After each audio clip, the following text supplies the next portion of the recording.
Hi guys, Sandy Ingram here. Welcome.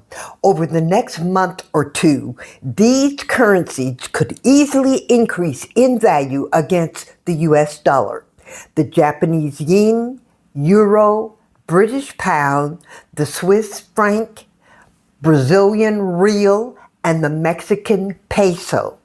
Now, these currencies could strengthen if their economies remain stable and investor confidence continues to improve. If you want to understand why these currencies are set to generate profits for currency investors, visit the channel's blog posts. Each currency is explained. For this channel, we're especially watching three currencies. The first, the Iraqi Dinar, or the IQD.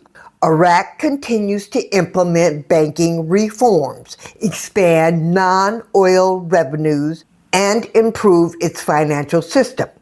While no official currency adjustment has been announced, investors are watching closely for continued economic reforms and any announcements. Secondly, the Vietnamese dong, or the VND. Vietnam remains one of Asia's strongest manufacturing and export economies.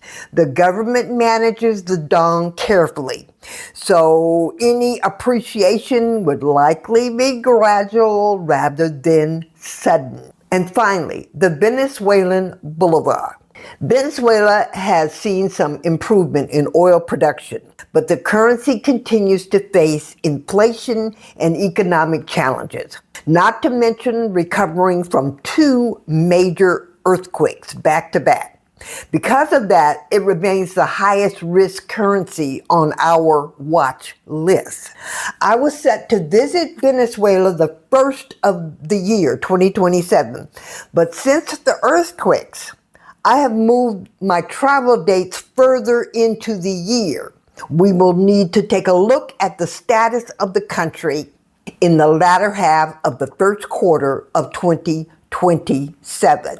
As always, remember, no currency is guaranteed to rise. Economic data, central bank decisions, and global events can change the outlook of any currency quickly.